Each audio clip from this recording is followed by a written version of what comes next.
人間なのかよ。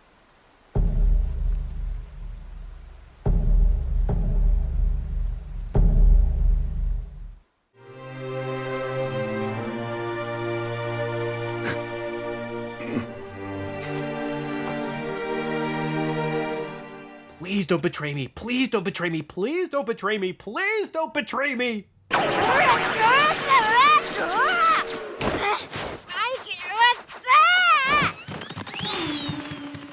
You disgusting slime.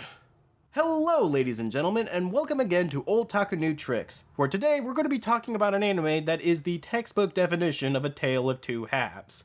Yes, it might be a couple months late, but I finally got the chance to sit down and marathon Dororo, a 2019 adaptation of the over 50-year-old manga by Osamu Tezuka. A veritable celebratory anniversary of one of Tezuka's lesser-known works here in the States, seeing as how, despite it being published in the 60s, we only got an official translated publication of it in 2008.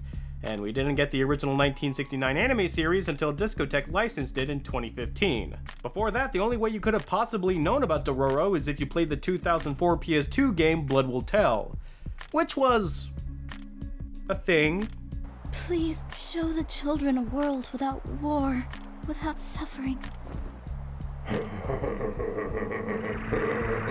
Nevertheless, Dororo has been on my radar for a while, if for no other reason than it looked like a major departure from the crop of anime released in 2019.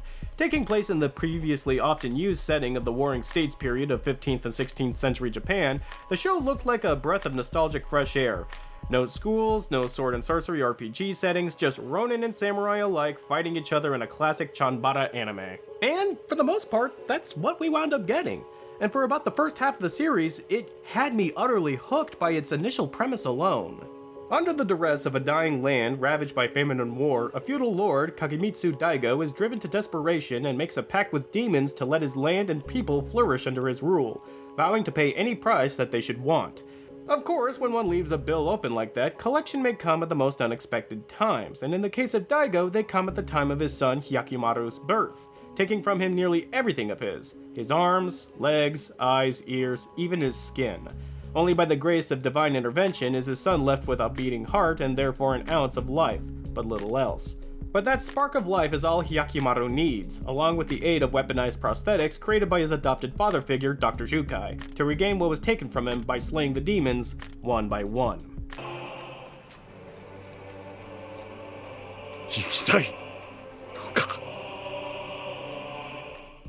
If you're at all familiar with Tezuka's work, a good chunk of this sounds pretty familiar, doesn't it? It's no real feat to connect the dots of recurring themes between Dororo and the rest of Tezuka's oeuvre, not the least of which is his propensity toward examining the human condition and parentage through the use of automation. In essence, Dororo acts as a kind of dark reflection of Tezuka's most famous and endearing work, Astro Boy. With Astro Boy, a father whose son had died would try to replicate what he lost by creating a simulation of his son, but realizes tragically that there is no replacing him, and outright rejects his own creation, disregarding the humanity he might have had. But with Dororo, a father rejects his son before he's even born, gladly throwing away his life for the sake of his land, and only by divine intervention does his son have the ability to regain his humanity by adopting the guise of a lifeless doll. 痛みを知らねば恐れも感じぬ切り刻み殺し命を奪い取ることに何のためらいも生じはしない The added wrinkle of Dororo being that as Hyakimaru continues on his path, he starts to lose sight of what truly makes him human, letting vengeance and bloodthirstiness take more from him than what the demons did. あんた人を殺めたねせいぜい気をつけな There is a lot at play here. Notions of faith, humanity, vengeance, redemption. It's all fertile soil for a good story to take root in. But at the end of the day, what really gravitated me toward the series was the actual story of Hyakimaru. I'll admit that I'm a huge sucker for this kind of story. Not so much tales of revenge, but rather stories about people trying to, well, quote-unquote fix themselves, and the drive it takes to do it. I was jiving and thriving with nearly every beat, especially when Hyakimaru's single-mindedness clouds his judgment and he winds up losing what he fought so hard to regain. Hyakimaru, お前さん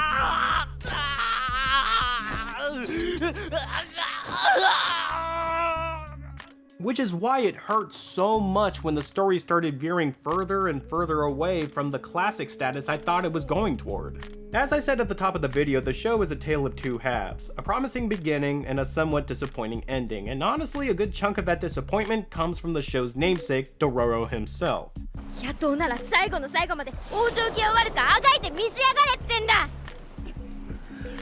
I still can't quite figure out why the eponymous Dororo only really has a supporting role in the story at large, let alone the fact that he's probably the center of a lot of the show's missteps.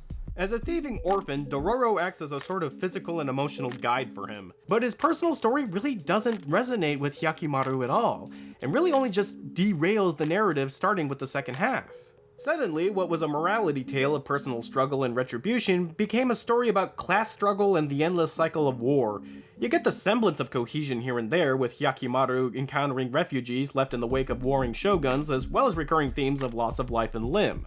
家も何も全部なくなってしまってそんな者同士集まって暮らしてるの But on the whole, it's much more closely tied to Dororo's story of being an orphan from these conflicts, especially when it gets into the politics thereof.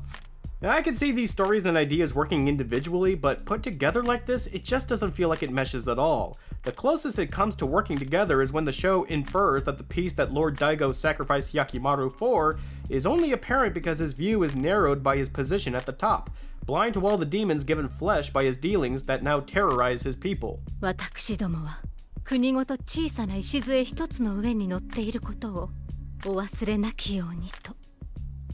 But the show never really does anything with it, it's just a loose thread. And as the show goes further and further into Dororo's past, the more off target and downright silly it becomes.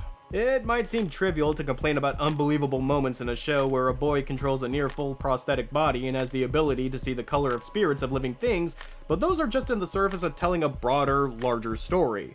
When characters seemingly know where everyone else is without any kind of explanation, or when characters face and heel turn on a whim of the wind, it just smacks of lazy, hand-waving storytelling. And because these moments began happening more and more frequently, I found myself forgiving the show's slights less and less. It got to the point where I retroactively began having problems with turns that I previously wasn't bothered by, like when Hyakimaru lost a leg to an antlion, and then gets it back when he defeats it.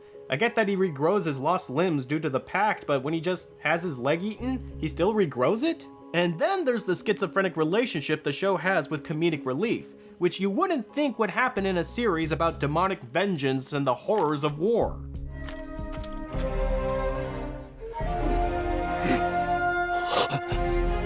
And yet, here we are with Dororo and company fighting off a demonic shark tamed by a freaky fish guy.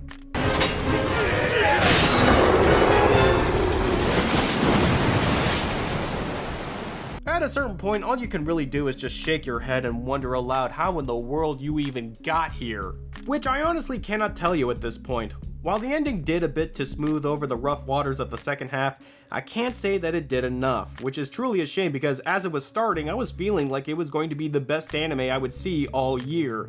I wound up still thinking that it's one of the better anime I've seen, but it just couldn't follow through. From the narrative mishandling to the inconsistent art and animation, Dororo is a show that has too much working against it at the end of the day for me to call it anything other than a letdown.